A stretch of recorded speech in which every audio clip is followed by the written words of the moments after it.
ជំរាបសួរបងទាំងអស់គ្នាវិលត្រឡប់មកកាន់ខ្ញុំម្ដងទៀតហើយបាទថ្ងៃនេះគឺថាខទិដ្ឋភាពព្រេកស៊ូនៅក្រៅប្រទេសចែកជូនទៅដល់ពុកម៉ែបងប្អូនទាំងអស់គ្នាទស្សនាអញ្ចឹងណាឥឡូវនេះគឺថាម៉ោងប្រហែលជា4កន្លះបាទឃើញទេសភាពស្អាតក៏ជិះម៉ូតូរុកព្រេកស៊ូលេងបាទឥឡូវយើងជិះមកហើយឃើញថាទិដ្ឋភាពមានអីគួរសមបាទគឺពណ៌ខៀវស្ងាត់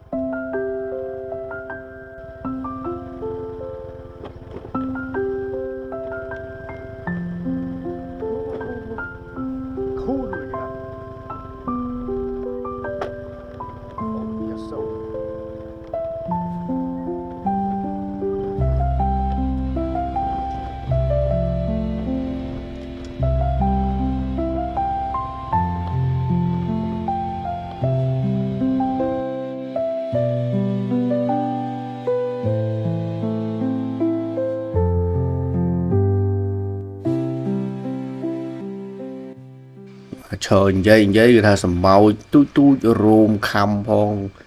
មុះផងសម្បោចផងនេះមកជាមួយនឹងអាសំណប់ចិត្តយើងនេះបាទគឺថាมันភ្លេចទេជាមួយវានឹងឯងជូនទៅគ្រប់ទីកន្លែងថាដល់ណាដល់ណីបាទជូនទៅគ្រប់ទីកន្លែងឥឡូវសំបីតែមកក្រោយផ្ទះមកព្រៃកស៊ូក៏វាជូនមកដែរអញ្ចឹងណាចឹងយើងមិនអាចដាច់ចិត្តចោលវាបានទេទាំងតែណាមិនណាត្រូវយកវាទៅព្រោះអត់មានវាទេយើងក៏ទៅអត់កើតឥឡូវកុំឲ្យបាច់អូហូស្ទឹងវែងឆ្ងាយយូរឥឡូវយើងបំបែបំពើព្រៃកស៊ូនឹងដើមកស៊ូហើយនឹងមូសនៅសាមូសយើងថតអត់បានចឹងថតបានដើមកស៊ូចឹងមើលដើមកស៊ូទៅគឺអត់ភ្លេចទេបំបែទៅថាអាសំណប់ចិត្តយើងនឹងបាទលួងវាទៅលោវាជូនយើងដើរលេងតទៀតចឹងណាឥឡូវបងប្អូនទស្សនាបន្តទៀតទៅបាទមានអីនិយាយទៅមានតែនិយាយប៉ុណ្្នឹងឯងចូលឡើងចប់ឥឡូវទៀតនោះ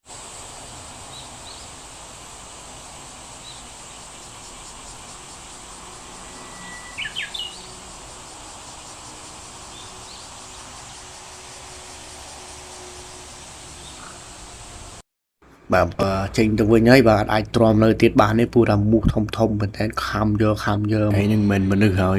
ដល់តែមកចឹងទៅហើយនៅម្នាក់ឯងនឹង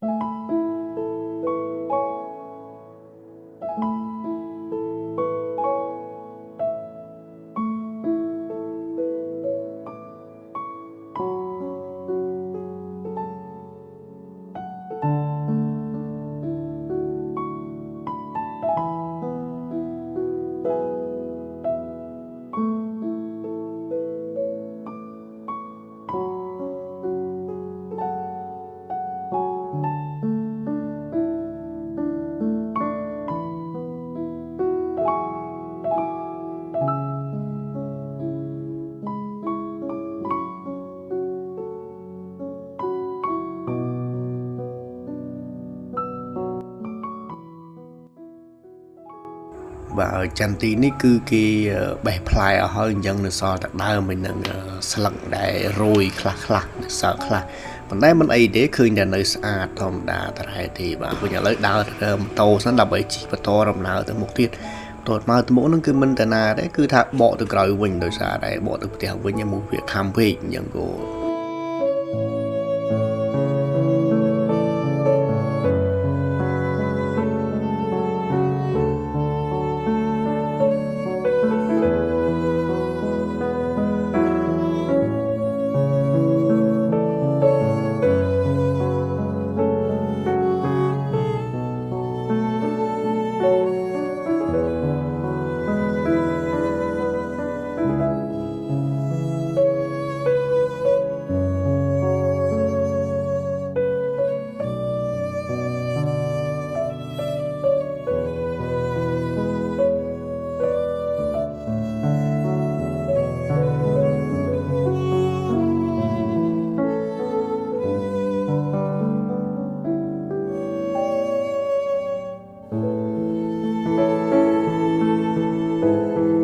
ចេញទៅវិញហើយក៏សូមអរគុណផងដែរបាទសម្រាប់ការទស្សនាវីដេអូរបស់ខ្ញុំក៏មានតែប៉ុណ្ណឹងទេបាទជួយ Subscribe ទៅលើ Channel ខ្ញុំមួយផងបាទដើម្បីជាកម្លាំងចិត្តឲ្យខ្ញុំបន្តធ្វើវីដេអូបន្តទៀតបាទអូខេអរគុណច្រើនបាយ